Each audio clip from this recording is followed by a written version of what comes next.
하나님 말씀은 아모스서 10장 1절부터 6절까지 교독하겠습니다.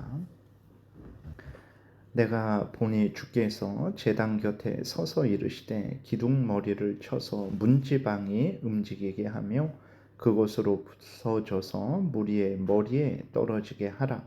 내가 그 남은 자를 칼로 죽이리니 그 중에서 한 사람도 도망하지 못하며 그 중에서 한 사람도 피하지 못하리라. 그들이 파고 스올로 들어갈지라도 내 손이 거기에서 붙잡아낼 것이요 하늘로 올라갈지라도 내가 거기에서 붙잡아 내릴 것이며 갈멜산 꼭대기에 숨을지라도 내가 거기에서 찾아낼 것이요 내 눈을 피하여 바다 밑에 숨을지라도 내가 거기에서 뱀을 명령하여 물게 할 것이요 그 원수 앞에 사로잡혀 갈지라도 할 것이라. 내가 그들에게 주목하여 화를 내리고 복을 내리지 아니하리라 하시니라. 주 만군의 여호와는 땅을 만져 녹게 하사 거기 거주하는 자가 애통하게 하시며 그 온 땅이 강에 넘침같이 솟아오르며 애굽 강같이 낮아지게 하시는 이유 그의 궁전을 하늘에 세우시며 그 궁창에 기초를 땅에 두시며 바닷물을 불러 지면에 쏟으시는 이니 그 이름은 여호와시니라. 아멘. 기도드리겠습니다. 살아계신 하나님 아버지 감사합니다. 이 시간 하나님의 말씀을 전하고 듣사오니 성령께서 역사하셔서 우리를 향한 하나님의 뜻을 잘 알고 믿고 순종해서 하나님의 영광을 드러내고 이웃을 유익하게 하며 또 우리도 하나님이 주시는 크신 은혜 늘 누리게 도우소서. 예수 그리스도의 이름으로 기도드렸습니다. 아멘. 이제 아모스서를 볼 때에 하나님께서는 이제 하나님의 율법을 어긴 이스라엘이 회개하지 않음으로 인해서 반드시 멸망할 것임을 이제 말씀하셨는데 특별히 5가지 환상을 통해서 알려주셨어요. 7장부터 보게 되면 이제 황충에 대한 환상이 있고 그리고 불에 대한 환상이 있고 다림줄 환상이 있고 8장에는 여름 광주리 환상이 있고 또 오늘 본문에 나오는 성전 기둥을 쳐서 성전이 무너지는 환상이 있습니다. 이 5가지 환상을 통해서 범죄한 이스라엘 백성들을 향한 하나님의 그 진노를 드러내고 있는 거예요. 근데 이스라엘 백성들은 이렇게 하나님의 뜻을 듣고 또 듣고 듣고 또 들었는데도 불구하고 자기들의 죄를 회개하고 돌이키지 않았죠. 1절부터 보게 되면 그래서 하나님이 범죄한 이스라엘 백성들에 대한 엄미한 재앙을 선언하고 있습니다. 1절에 보게 되니까 내가 보니 주께서 제단 곁에 서서 이르시되 기둥머리를 쳐서 문지방이 움직이게 하며 그것으로 부서져서 무리의 머리에 떨어지게 하라. 내가 그 남은 자를 칼로 죽이리니 그 중에서 한 사람도 도망하지 못하며 그 중에서 한 사람도 피하지 못하리라. 무서운 말씀이죠. 성전은 이제 하나님이 계신 곳입니다. 근데 하나님께 제사하는 곳이죠. 하나님의 은혜를 받는 곳입니다. 그런데 하나님께서 그 성전을 무너뜨리셔서 그 성전에 있는 자들을 죽게 하고 겨우 살아남아 있는 사람들은 칼에 죽게 하고 한 사람도 피하지 못하고 전멸되게 하겠다라고 하나님이 말씀을 하셨어요. 왜 이러한 일을 하실까요? 성전에서 그렇게 하나님께 제사 드리는 곳에서 하나님께 또 제사 드리는 사람들을 하나님이 왜 이렇게 진멸하겠다 하실까요?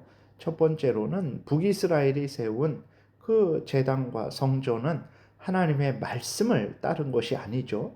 여로보암이 임의로 만든 것입니다. 불법적인 것입니다. 하나님이 분명하게 성전은 예루살렘에만 있고 거기에서만 공적인 제사를 드려야 된다라는 것을 말씀하셨음에도 불구하고 여로보암 왕이 자기 탐욕 때문에 자기 개인적인 욕심 때문에 북이스라엘 사람들이 남유다로 넘어가는 것을 막기 위해서 베델과 단에 거짓 제단을 만들어 놓고 황금 송아지를 만들어 놓고 거기에 이제 제사할 수 있는 그 건물을 만들었던 것이죠. 그러니까 그 모든 것들이 다 이제 불법적인 것이었습니다. 그 북이스라엘의 제단도 성전도 그다음에 거기서 드리는 제사 모든 것들도 다 불법적인 것이었죠. 하나님은 하나님의 말씀대로 행할 때 기뻐하시지 불법적인 일을 행할 때에는 전혀 기뻐하시지 않는다라는 것을 우리가 분명히 마음에 새겨야 됩니다.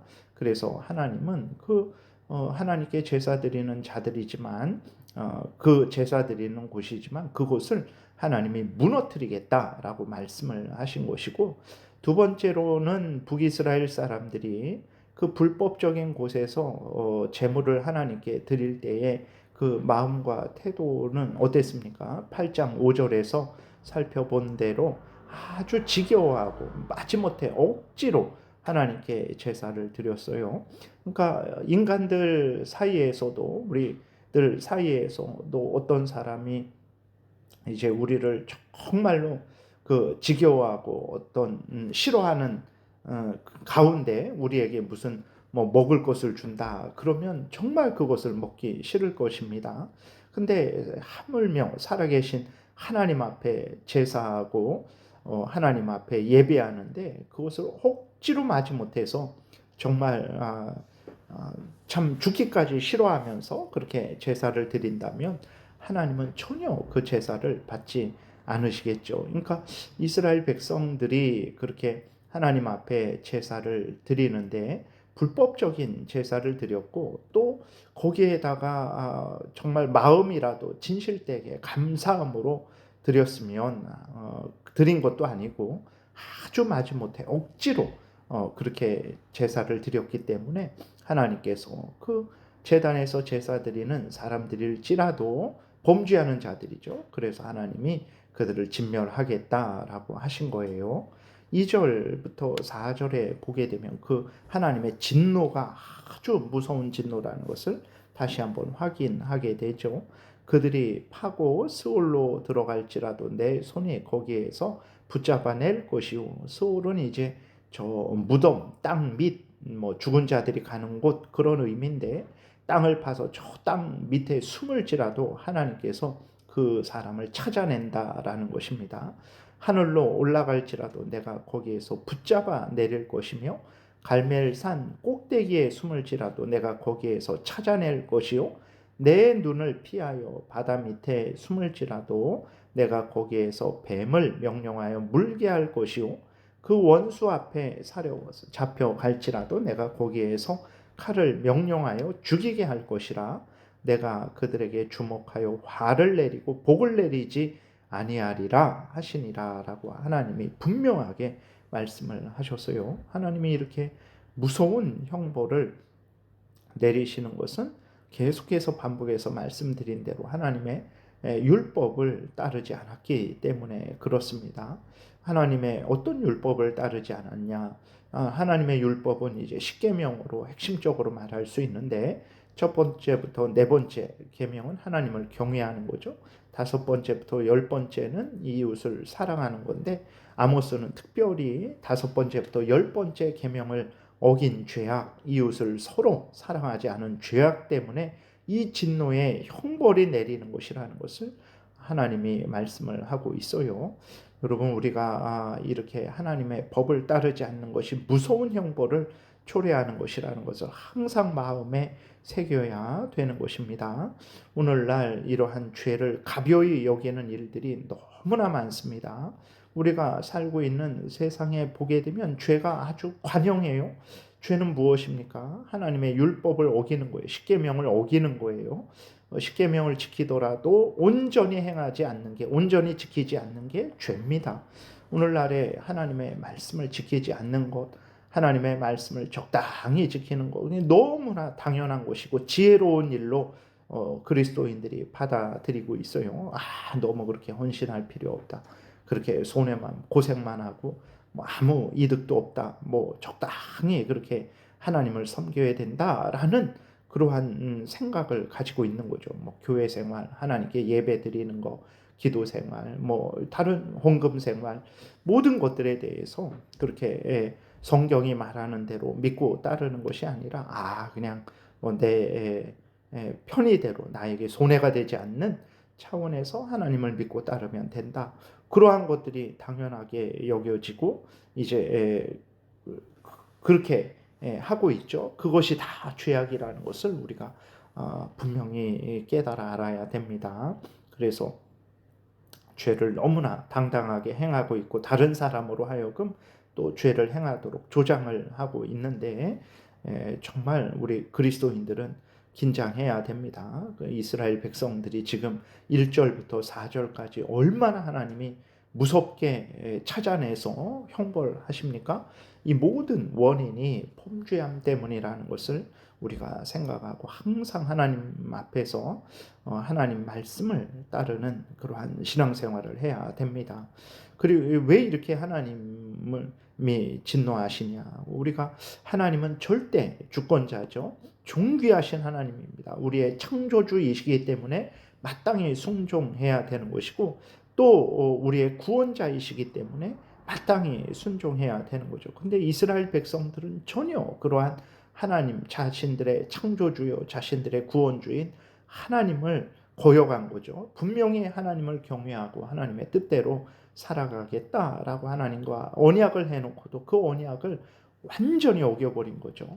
세상에서도 약속을 지키지 않을 때 서로 약속을 해놓고 지키지 않을 때 참 큰 이렇게 그러한 아주 나쁜 것이고 큰 피해를 받아 마땅한 것인데 하나님과의 약속을 해놓고 이렇게 언약을 어기는 것은 당연히 심판받을 일이죠. 하나님은 어떤 분이십니까? 5절부터 보니까 주 만군의 여호와는 땅을 만져 녹게 하사 거기 거주하는 자가 애통하게 하시며 그 온 땅이 강에 넘침같이 솟아오르며 애굽강같이 낮아지게 하시느니요 그의 궁전을 하늘에 세우시며 그 궁창의 기초를 땅에 두시며 바닷물을 불러 지면에 쏟으시는 이시니 그 이름은 여호와시니라 라고 이렇게 하나님이 말씀을 하고 있어요. 하나님은 천지 만물을 만드시는 하나님이시고 그것들을 하나님의 뜻대로 주장하시는 하나님이시고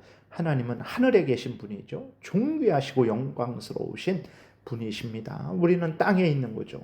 당연히 살아계신 하나님께 창조주 하나님께 구원주 하나님께 절대 복종하는 것이 마땅한 인간들이죠. 근데 이스라엘 백성들은 그렇게 행하지 않았다라는 것입니다. 다시 한번 우리는 항상 하나님이 어떤 분인가 이렇게 5절 6절에 존귀하시고 절대 주권자이시라는 것을 분명히 기억하고 우리는 이 하나님이 또 우리를 창조하시고 구원해 주셨으니 마땅히 하나님께 복종하는 것이 마땅한 것이죠. 그것을 늘 마음에 새기고 어떤 형편 처지든지 하나님을 경외하고 하나님의 말씀을 따르는 복된 삶을 살아야 되겠습니다. 기도드리겠습니다. 살아계신 하나님 아버지 감사합니다. 살아계신 하나님을 경외하고 그 명령을 따르는 것이 인간의 본분이고 하나님의 뜻이며 또 가장 복된 인생을 살아가는 유일한 길이라는 것을 항상 생각하고 항상 하나님을 경외하고 하나님의 명령을 따르게 도우소서. 예수 그리스도의 이름으로 기도드렸습니다. 아멘. 하늘에 계신 우리 아버지요 이름이 거룩히 여김을 받으시오며 나라의 임하옵시며 뜻이 하늘에서 이루어진 것 같이 땅에서도 이루어지이다. 오늘날 우리에게 일용할 양식을 주옵시고 우리가 우리에게 죄 지은 자를 사하여 준 것 같이 우리의 죄를 사하여 주옵시고 우리를 시험에 들게 하지 마옵시고 다만 악에서 구하옵소서. 대개 나라와 권세와 영광이 아버지께 영원히 있사옵나이다. 아멘.